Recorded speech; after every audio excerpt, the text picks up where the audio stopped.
Good morning, students. How are you? Are you fine? Of course, you are fine. And stay safe at your home. Students, standard 6th subject English. જેમાં આપણે chapter number 5 નો part 1 કેટલામો પાર્ટનો અભ્યાસ કરવાનો છે આપણે? Part 1 નો ચેપ્ટરનું નામ છે અ different kind of school. કોઈ જુદા જ પ્રકારની શાળા. જેના ઓથર છે ઈવી લુકાસ. હવે તમારા મગજમાં એવું આવશે સ્ટુડન્ટ્સ કે જુદા પ્રકારની શાળા તો એક જ હોય. સવારે જવાનું, આફ્ટરનૂન હોય તો આફ્ટરનૂનમાં જવાનું, પ્રેયર કરવાની, લેક્ચર આવે તો લેક્ચર લેવાના, એટેન્ડ કરવાના, પછી બ્રેક ટાઈમ પડે એમાં સ્નેક્સ એટલે કે નાસ્તો કરવાનો, ફરી લેક્ચર એટેન્ડ કરવાના અને પછી ડિપાર્ચર છૂટીને ઘરે જવાનું. આવી જ શાળા હોય? નો, આ લેસન છે એ કંઈક અલગ પ્રકારની શાળા જ બતાવે છે. એ પહેલા આપણે ચેપ્ટર નંબર 4 ને રિકેપ કરવાનું છે. એ તો ભૂલી જ ગયા આપણે. તમને એવું લાગતું હશે ને કે સર તો ભૂલી ગયા. નો, સર નથી ભૂલા. Chapter number 4 an American women Kalpana Chawla. Kalpana Chawla વિશે આપણે વાત કરી. કોલંબિયા યાન હતું. 7 ક્રૂ મેમ્બર્સ એટલે કે 7 મેમ્બરો લઈને આ કોલંબિયા યાન પોતાની ઉડાન ભરી રહ્યું હતું. 68 આ યાન છે 100 ઉડાન માટે સક્ષમ હતું. 100 ઉડાન કરે ત્યાં સુધી એને કાંઈ વાંધો ન આવે, એના ટેકનિકલ એરર કાંઈ ન આવે. છતાં પણ 68મી ઉડાને આ યાન છે સ્પેસ છે એ શું થઈ જાય છે?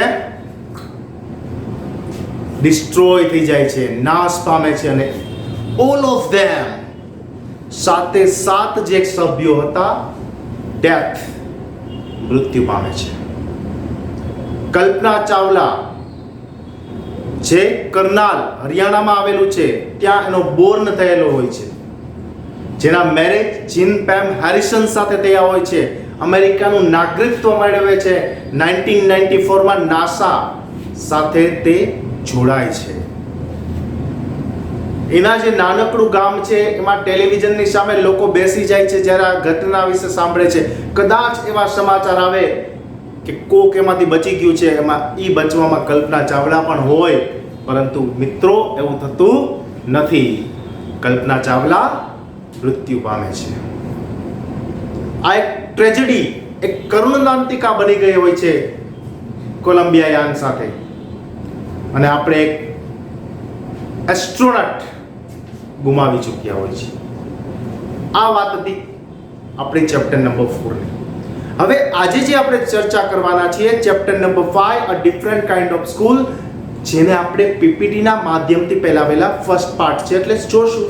કારણ કે તમને ખ્યાલ જ છે કે આપણે પહેલા નંબરના ચેપ્ટરથી first chapter who did Patrick homework, chapter number 2 which how the dog found himself a new master, chapter number 3 Taro's reward, and chapter number 4 an Indian American woman Kalpana Chawla.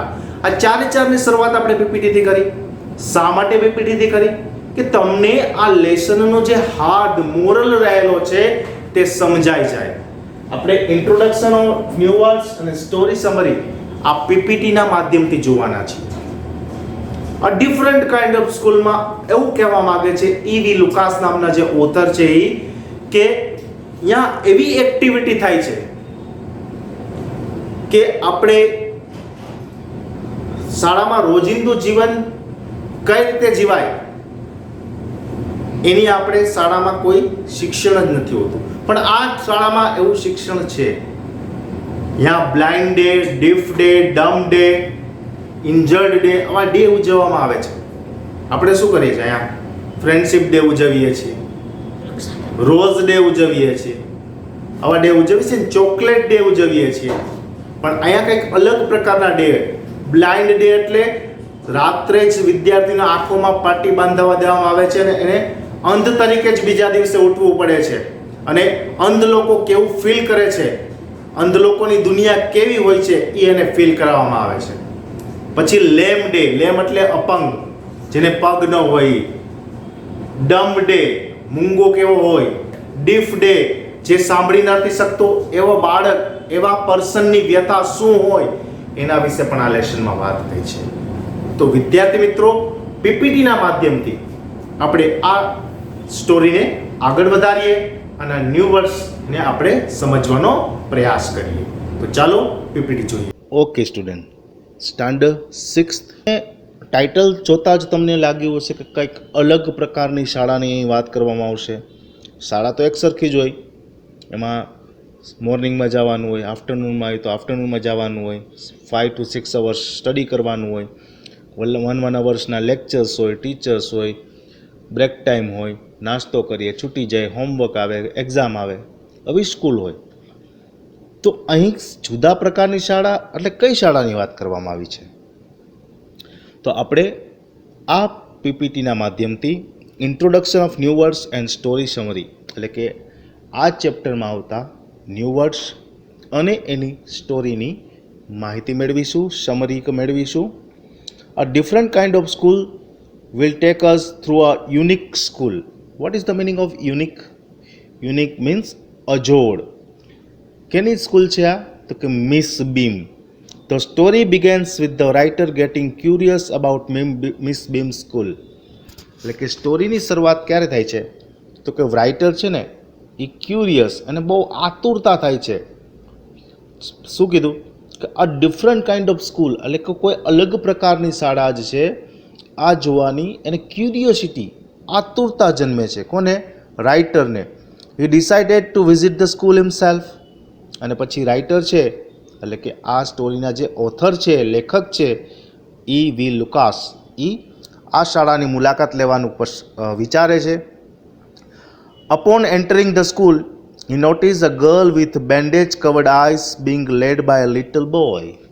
જેવા તે શાળામાં પ્રવેશે છે, એક આંખે પાટા બાંધેલી ગર્લ, બેન્ડેજ એટલે આંખે પાટો બાંધવો, અને એક લિટલ બોય, એક નાનો એવો છોકરો છે એને લેડ એટલે લઈ જવું, દોરી જવું, એક સ્થાનેથી બીજા સ્થાને લઈ જાય છે. આ લિટલ બોય, નાનો એવો છોકરો છે એ લઈ જાય છે. He proceeds to meet Miss Beam who tells him about her unique teaching methods. એ મિસ બીમને મળવા માગે છે. વાય? બિકોઝ મિસ બીમ જ એવી વ્યક્તિ છે જે આ યુનિક સ્કૂલ વિશે લેખકને માહિતી પૂરી પાડી શકે એમ છે. તો હવે આપણે આગળ જોઈએ. હવે આપણે ઓથરનો પરિચય મેળવીએ. In English writer Born in 1868 and died in 1938. કોણ છે? વી લુકાસની વાત થઈ રહી છે, જેનો જન્મ 1868માં થયો હતો અને તેઓ 1938માં મૃત્યુ પામ્યા હતા. એટલે કે અબાઉટ 70 years, 70 વર્ષનું તેને આયુષ્ય ભોગવ્યું. Born in Eltham, south London. Eltham નામના ટાઉનમાં જે સાઉથ લંડનમાં આવેલું છે ત્યાં એનો જન્મ થયો હતો. Early worked at book shops and newspapers. પહેલાં તેઓ ક્યાં કામ કરતા હતા? તો કે બુક શોપ્સ એટલે કે ચોપડાઓ વેચવાની સ્ટેશનરી માર્ટ્સ હોય એ દુકાનોમાં કામ કરતા હતા. એન્ડ ન્યૂઝપેપર્સ અને વર્તમાનપત્રો જે શોપ સેલ કરી રહી હોય ત્યાં તેઓ સર્વિસ કરતા. Acknowledge as humorous by contemporary readers and critics. Acknowledge as humorous એટલે કટાક્ષ, by contemporary readers and critics. Remember best for books about London and travel abroad. તેઓ ક્યાં જાણીતા છે? તો કે લંડનમાં અને travel abroad. Remember best for books about London and travel abroad. કેના માટે, કઈ બુક માટે છે? તો કે London and travel abroad. Travel abroad એટલે કે વિદેશ જવું, એક દેશથી બીજા દેશ જવું, એ બુક માટે તેઓ જાણીતા છે.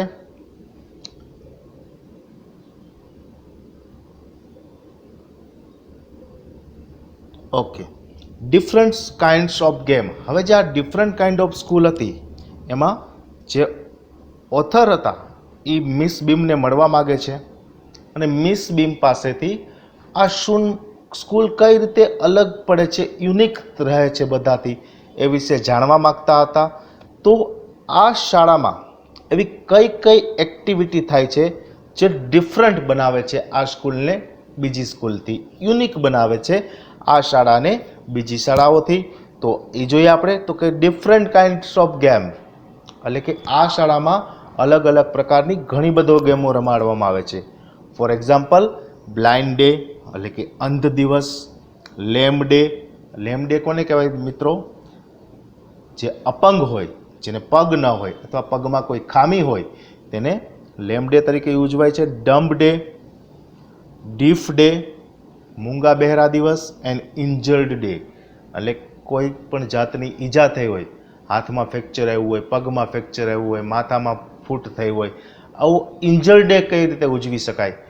બરોબર. આ શા માટે આવું કરવામાં આવે છે? તો કે અંધ લોકો છે એ કઈ રીતે પોતાનું જીવન પસાર કરે છે, એ કઈ મુશ્કેલીઓમાંથી પસાર થાય છે, એ જે દેખતા લોકો છે એને સમજાવવું છે. અપંગ લોકો છે એ કઈ મુશ્કેલીઓમાંથી આગળ આવે છે, એ કેટલા આપણે કહેવાય ને કે પહાડો, દુઃખના પહાડો પાર કરી અને આગળ સક્સેસ તરફ વધે છે, એ અહીં દર્શાવવામાં આવે છે. એટલે આ પ્રકારના અલગ અલગ દિવસોની અહીં શાળામાં ઉજવણી કરવામાં આવે છે. Blind day.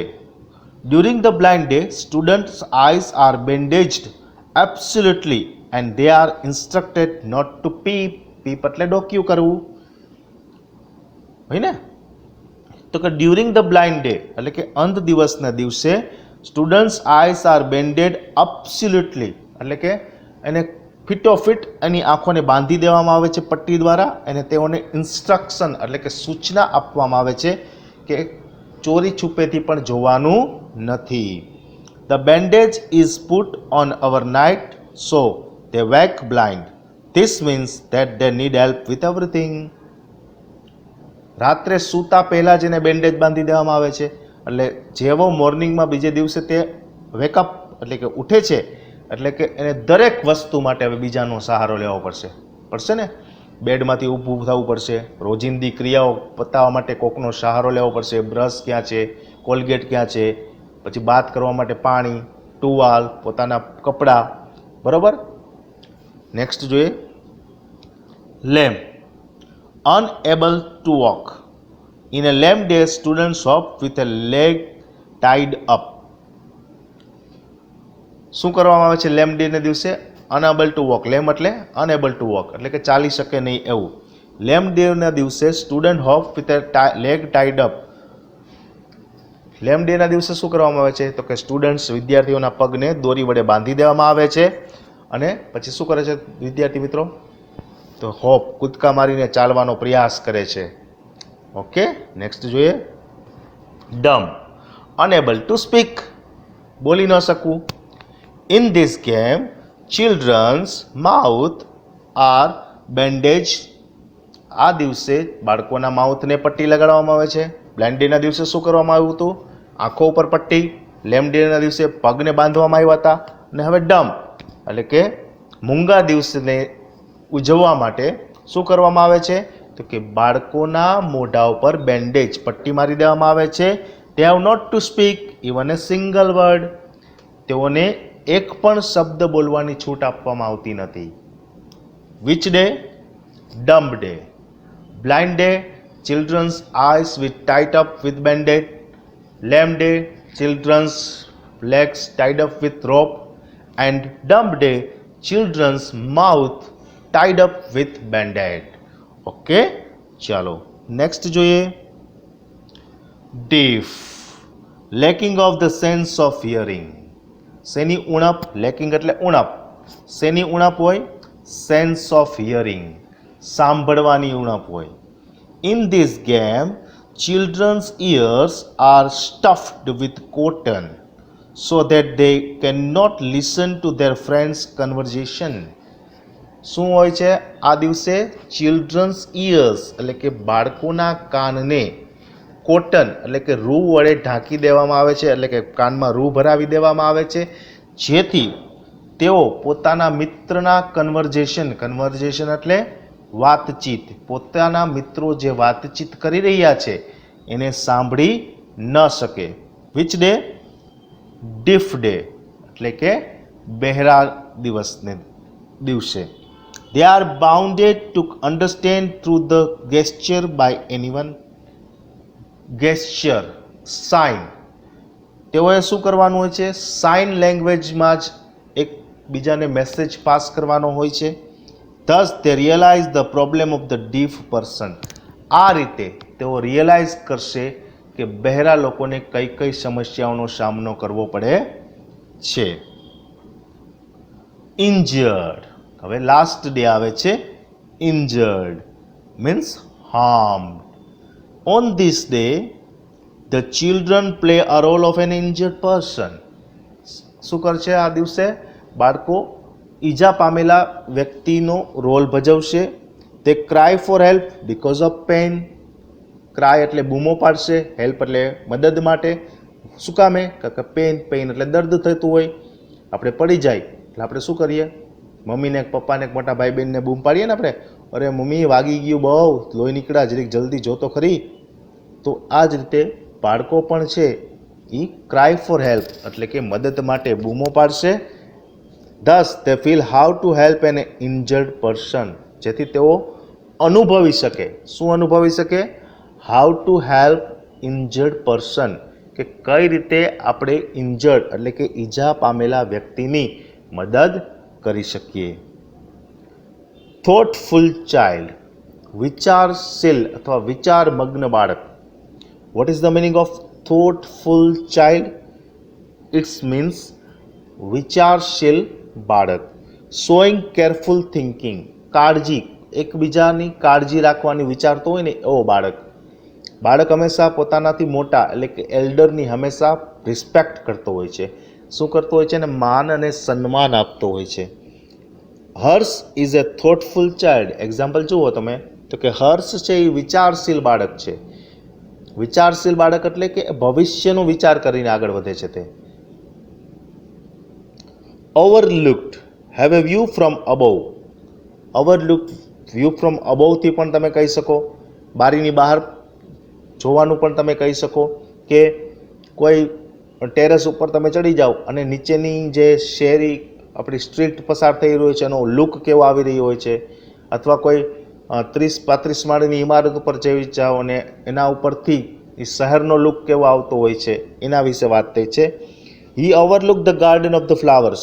અહીં લેખક છે એ ક્લાસરૂમની બારીમાંથી એટલે કે વિન્ડોમાંથી ક્લાસની પાછળ જે બગીચો આવેલો છે એને ઓવરલુક કરી રહ્યા છે એટલે કે નિહાળી રહ્યા છે. Discover, to find information, a place or N object specially for the first time. Discover એટલે શોધ એટલે કે ઇન્ફોર્મેશન મેળવવી, માહિતી મેળવવી. કેના વિશે? તો કે સ્થળ વિશે, ઓબ્જેક્ટ એટલે વસ્તુ વિશે, specially for the first time જ્યારે આપણે પહેલી વાર એની શોધ કરેલી હોય ત્યારે. એક્ઝામ્પલ છે કે વાસ્કો દ ગામાએ શું શોધ્યું? તો કે ભારત તરફ આવવાનો નવો જળમાર્ગ. તો એક ડિસ્કવર હતું. American was discovered by Christopher Columbus. America country છે એ કોણે શોધેલું? તો કે ક્રિસ્ટોફર કોલમ્બસ નામના હિસ્ટ્રીયન એટલે કે ઇતિહાસમાં થઈ ગયેલો ક્રિસ્ટોફર કોલમ્બસ નામના વ્યક્તિએ અમેરિકા ખંડની શોધ કરેલી. Invention, the action of inventing something, process or device. Invention કરવું એમાં પણ એ જ થઈ કે કોઈ વસ્તુ નવી બનાવવી. આ તો જે વસ્તુ હોય એની શોધ કરી એને ડિસ્કવર કીધું, પણ કોઈ વસ્તુને ક્રિએટ કરવી એને આપણે ઇન્વેન્શન કહીશું. Thomas Alva Edison invented electric bulb. આપણે બધા જાણીએ જ છીએ, આપણે સાયન્સમાં આવે છે કે થોમસ આલ્વા એડિસને શેનું શોધ કરેલી? તો કે ઇલેક્ટ્રિક બલ્બની શોધ કરેલી. સો સ્ટુડન્ટ્સ, અહીં આપણું આ પીપીટી દ્વારા આ લેસનનું એક્સપ્લેનેશન કમ્પ્લીટ થાય છે. આઈ હોપ કે તમને મજા આવી હશે. Thank you. ઓકે સ્ટુડન્ટ્સ, તો પીપીટી જોવાની મજા આવી ને? ઓફકોર્સ આવી જશે. આપણે અલગ અલગ પ્રકારના ડે જોયા. કયા ડે જોયા? Deaf day, dumb day, લેમ day, લેમ એટલે અપંગ. ત્યારબાદ બ્લાઇન્ડ ડે, ઇન્જર્ડ ડે એટલે કે કોઈ ઈજા પહોંચી હોય કાં હાર્મ થયું હોય, અને ન્યૂ વર્ડ્સને આપણે સમજવાનો પ્રયાસ કર્યો કે ફ્લાવર બેડ એટલે શું, બરોબર, કે મિસ બીમ આ સ્કૂલના જે પ્રિન્સિપલ છે એ કઈ રીતે ચાઇલ્ડને કેર કરે છે એના વિશે પણ આપણે જોશું, થોડું ઘણું સમજીએ પણ સ્ટોરી સમરીમાં કે આ ડિફરન્ટ કાઇન્ડ ઓફ સ્કૂલ છે એ કઈ પ્રકારની શાળા છે અને શા માટે તે બધી શાળાઓથી જુદી પડે છે, ત્યાં એવી કઈ કઈ એક્ટિવિટીઝ થાય છે જેનાથી આ શાળા છે એ અલગ પડે છે, અલગ તરી આવે છે, એ પણ આપણે જોયું. તો વિદ્યાર્થી મિત્રો, આઈ હોપ કે મને આશા છે કે તમને આ લેસન જે સ્ટોરી સમરી અને નાનું એવું પીપીટી દ્વારા આ બધા વર્ડ્સને સમજાવવાનો મેં પ્રયાસ કર્યો તો તમને સમજાઈ ગયા હશે. આ સેશનના અંતે તમને વર્કબુકનું CW વર્ક આવશે. વર્કબુકમાં તમારે લખવાનું રહેશે. વર્કબુકમાં CW બુકમાં નહીં, ક્યાં લખવાનું છે? વર્કબુકમાં chapter number 4 an Indian American women Kalpana ચાવલાના ક્વેશ્ચન આન્સર આવશે. ક્વેશ્ચન તો તમારી વર્કબુકમાં ઓલરેડી આપેલા જ છે, તમારે સીધા આન્સર કોપી કરવાના છે. હવે તમને વિદ્યાર્થી મિત્રો એવું લાગે કે કોઈ આન્સર મોટો છે તો પહેલા જોઈ લેવાનો. જો એ મોટો હોય તો ક્વેશ્ચનની બાજુમાં જ પેન્સિલથી સ્કેલથી લાઈન આંકી અને જે માર્જિન છે માર્જિનમાં પણ તમે લાઈન આંકી શકો, થોડીક લાઈનને પહોળી કરી શકો, જેથી તમે જે લખો છો તે ગીચતાવાળું ન થાય અને તમે જ્યારે એને રીડ કરવા બેસો ત્યારે તમને એ સમજાય નહીં એવું ન બને એ માટે છૂટું પણ સારું લખવાનું પ્રયાસ કરવાનો છે. નેક્સ્ટ લેક્ચરમાં ફરી મળીશું આ different kind of school part 2 સાથે, કે આ શાળા છે શા માટે જુદી પડે છે, આમાં કેવી એક્ટિવિટીઓ થાય છે એના વિશે આપણે વિગતવાર અભ્યાસ કરીશું. નેક્સ્ટ લેક્ચરમાં ફરી મળીશું. Thank you.